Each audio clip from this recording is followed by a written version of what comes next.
I'm Rob Port from SayAnythingBlog.com. I have with me North Dakota State Representative Dennis Johnson.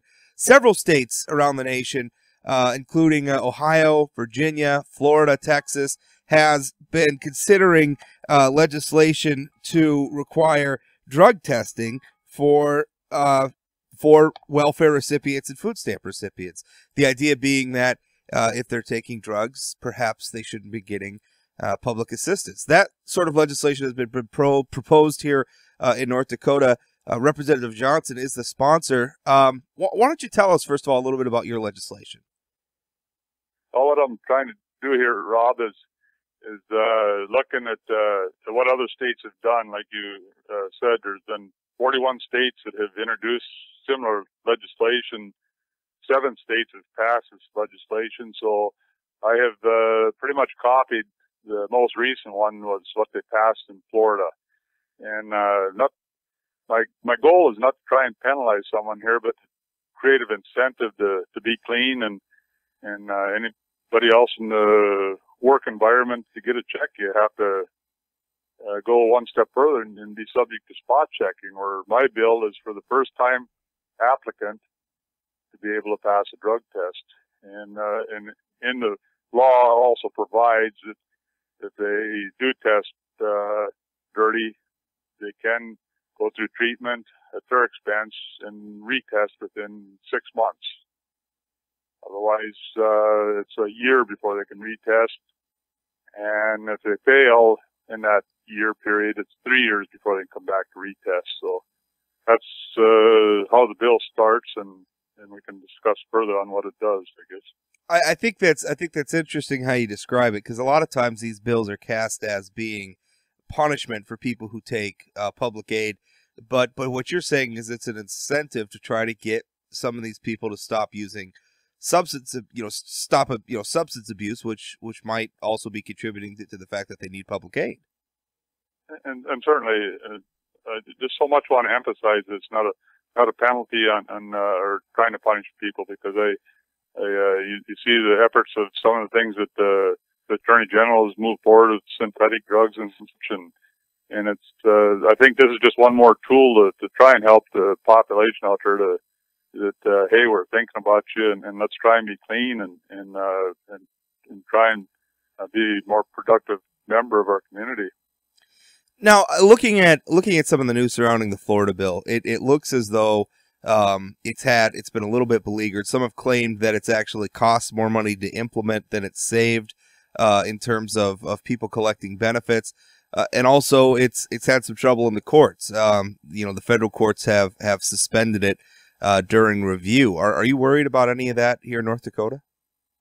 This would have to be passed through both assemblies and signed by the governor to start worrying about it at that point. Right now, I've introduced a bill for the conversation, and even if this bill weren't to pass, if the folks that follow legislation have an interest in this, they'd see that they'd probably, if we could save one person that would think about this, because of the others being concerned about drug activity.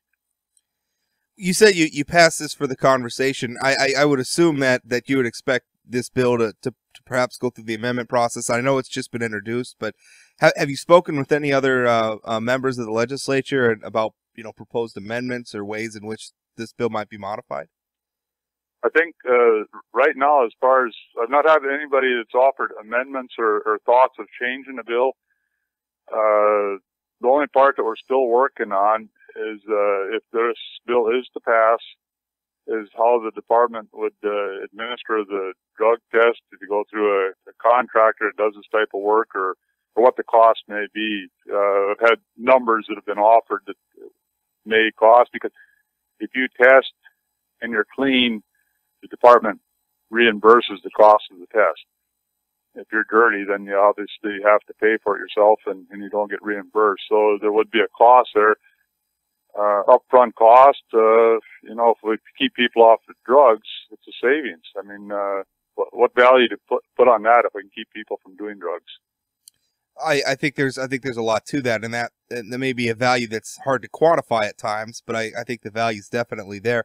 What have you heard from the? Have you heard anything in opposition to this bill? I mean, again, I know it's new, but I would imagine there's going to be some opposition from some quarters to this who might say it's too high of a barrier for people to get on to some of this assistance who need the assistance. You know, I'm not sure quite how to answer that at this time. I'll certainly hear the arguments and when we have the hearing on it. But if we're creating a barrier for them to get on assistance, are we condoning the use of drugs? You know, that's a question I'd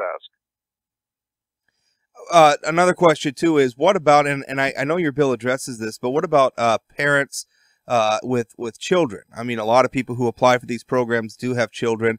And if a parent fails a drug test, what does that mean for benefits for the child?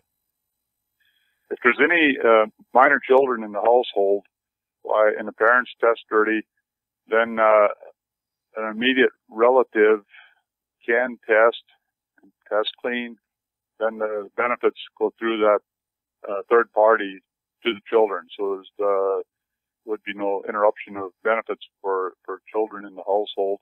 If there's not a relative immediately available, then a close friend or neighbor that would be suitable for doing the same thing, they'd have to go through the test and test clean and give the benefits on to the children. So we don't want to deny benefits because of the parents' activity.